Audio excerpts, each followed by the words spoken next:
রাজনীতিতে আওয়ামী লীগ এবং হাসিনার নাম নিশানা এদেশের মানুষ বরদাস্ত করবে না। শান্তিপ্রিয় দেশের রাজনীতিতে আগুন ঢালবার জন্য আমি বারণ করব, খবরদারে আগুন নিয়ে খেলবেন না।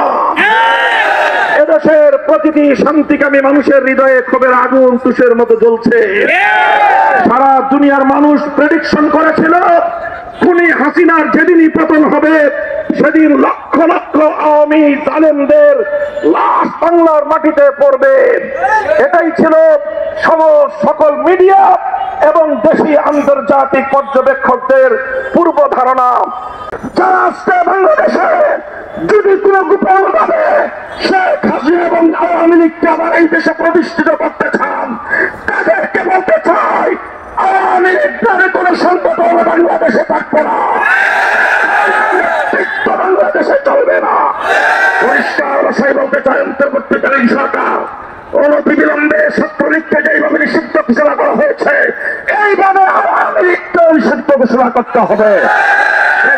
পিলখানা ট্রাজেডিতে ৫৭ জন সেনা কর্মকর্তা, সাতনায় শাহাদাত বরণকারী নবী প্রেমিক শতাধিক তাওহীদি জনতা ২০২১ সালে মোদী বিরোধী আন্দোলনে হাটহাজারী থেকে ব্রাহ্মণবাড়িয়া পর্যন্ত প্রায় ২৫ জন হেফাজতের নেতাকর্মী, সর্বশেষ ২০২৪ সালের জুলাই আগস্ট বিপ্লবে শাহাদাত বরণকারী ২ সহস্রাধিক ছাত্র জনতার রক্তের বিচার না হওয়া পর্যন্ত বাংলাদেশের রাজনীতিতে আওয়ামী লীগ এবং হাসিনার নাম নিশানা এদেশের মানুষ বরদাস্ত করবে না।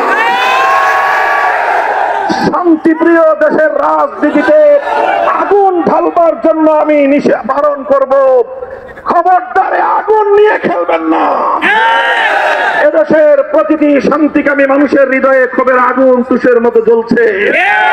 সারা দুনিয়ার মানুষ প্রেডিকশন করেছিল খুনি হাসিনার যেদিনই পতন হবে সেদিন লক্ষ লক্ষ আওয়ামী জালেমদের লাশ বাংলার মাটিতে পড়বে। এটাই ছিল সকল মিডিয়া এবং দেশি আন্তর্জাতিক পর্যবেক্ষকদের পূর্ব ধারণা। কিন্তু বাংলাদেশের শান্তিপ্রিয় বিপ্লবীরা সকল আশঙ্কা, সকল সেই পূর্ব ধারণাকে মিথ্যা প্রমাণ করে দিয়ে আওয়ামী লীগের কোন অত্যাচারীর গায়ে, কোন খুনির গায়ে বিচার বহির্ভূত হস্তক্ষেপ করা হয় নাই। তারা এখন সেই সুযোগ পেয়ে আবার এই বাংলার মাটিতে শহীদের রক্তের দাগ মুছে যাওয়ার পূর্বেই রাজনীতি করবার দিবাস্বপ্ন দেখছে। আমরা পরিষ্কার ভাষায় বলে দিতে চাই, আওয়ামী লীগ বাংলাদেশের রাজনীতিতে আসতে হলে আমাদের লাশের উপর দিয়ে আসতে হবে। রক্ত দেব, জীবন দেব, খুনি বাংলাদেশ বিরোধী শেখ হাসিনা এবং তার ডিসপেন্সারদেরকে বাংলার রাজনীতিতে পুনর্বাসন করবার যে কোনো পদক্ষেপকে আমরা রুখে দেব ইনশাআল্লাহ। আমরা অনতিবিলম্বে শেখ হাসিনা সহ তার সকল খুনি মন্ত্রী পরিষদের সদস্য এবং প্রশাসনের শীর্ষ কর্মকর্তাদেরকে সহ সকল খুনিদেরকে বিচারের আওতায় এনে অনতিবিলম্বে তা কার্যকর করবার জোর দাবি জানাচ্ছি। বাংলাদেশ শান্ত থাকুক, বাংলাদেশের মানুষ নিরাপদ থাকুক, আর কোন প্রতিহিংসার রাজনীতি বাংলাদেশে যেন পুনর্বাসিত না হয় সেই উদাত্ত আহ্বান দেশবাসীর প্রতি সকল রাজনৈতিক এবং সকল পক্ষীয় শক্তিগুলোকে সেজন্য আমি ঐক্যবদ্ধ থাকার উদাত্ত আহ্বান জানাচ্ছি। সংগ্রামী সাথী ও বন্ধুগণ, সংগ্রামী সাথী ও বন্ধুগণ, ফিলিস্তিন ইস্যুতে আবারও বলছি, অ্যাকসেপ্ট ইসরায়েল বাংলাদেশের পাসপোর্টে পুনর্বহাল করতে হবে। শহীদ আওরঙ্গজেব আলমগীর রহমতুল্লাহ আলাইহির সমাধিতে কোন ধরনের হস্তক্ষেপ বিশ্ব মুসলমান, বাংলার মুসলমান বরদাস্ত করবে না। প্রয়োজনে বাবরি মসজিদ শাহাদাতের পরে যেভাবে শাইখুল হাদিসের ডাকে লং মার্চ হয়েছিল, প্রয়োজনে আনন্দবাদের দিকে বাংলার মুসলমানরা লং মার্চ করতে বাধ্য হবে। বাংলাদেশ শান্তিতে থাকুক, বিশ্ব মুসলমান শান্তিতে থাকুক, সারা পৃথিবীর শান্তিকামী সকল মানুষ যার যার নিরাপত্তা নিয়ে নিজ নিজ জায়গায় অবস্থান করুক।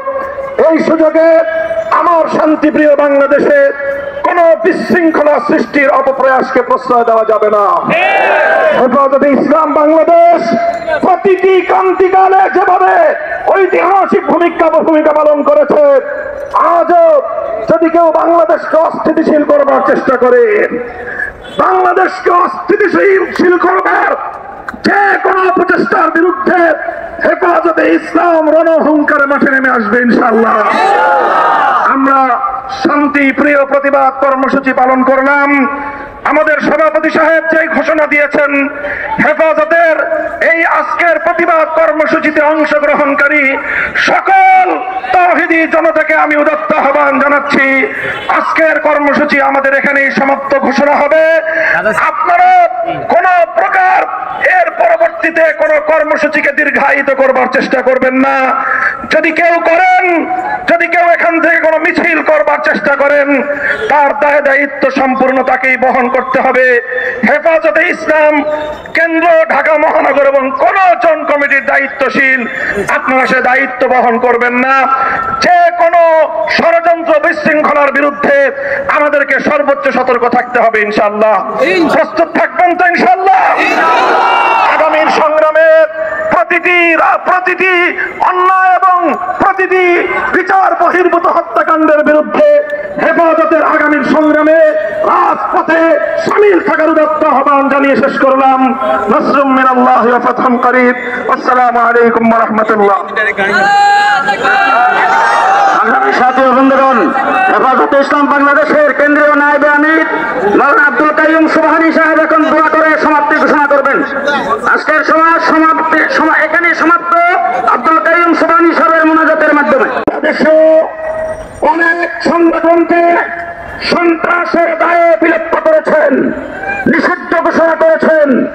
বিশ্বের অনেক সংগঠনকে বিভিন্নভাবে, এমনকি জাতিসংঘ অনেক সংগঠনকে সন্ত্রাসের দায়ে নিষিদ্ধ করেছেন।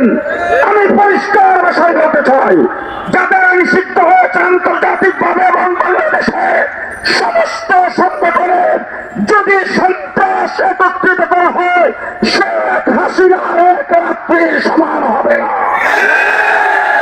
আজকের জনসমুদ্রে তাদের পরিষ্কার ভাষায় বলতে চাই, যারা আজকে বাংলাদেশে যদি কোন গোপন ভাবে শেখ হাসিনা এবং আওয়ামী লীগকে আবার এই দেশে প্রতিষ্ঠিত করতে চান, তাদেরকে বলতে চাই, আওয়ামী লীগ নামে কোন সংগঠন বাংলাদেশে থাকবে না,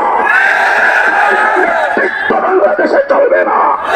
পরিষ্কার ভাষায় বলতে চাই, অন্তর্বর্তীকালীন সরকার অনতিবিলম্বে ছাত্রলীগকে যেভাবে নিষিদ্ধ ঘোষণা করা হয়েছে, এইভাবে আওয়ামী লীগকে নিষিদ্ধ ঘোষণা করতে হবে।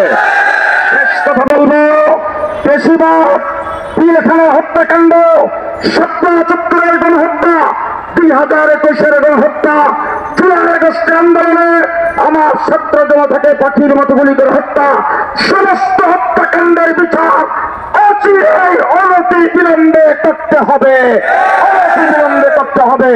বাংলাদেশে আওয়ামী লীগ শেখ হাসিনার পুনরুত্থান বাংলাদেশে হবে না, এই দেশে তাদেরকে রাজনীতি করতে দেওয়া হবে না। সংগ্রামী সাথী বন্ধুগণ, একটা কথা বলার জন্য দাঁড়িয়েছিলাম, আমি আমার বাকি কথাগুলি বলে ফেলেছি।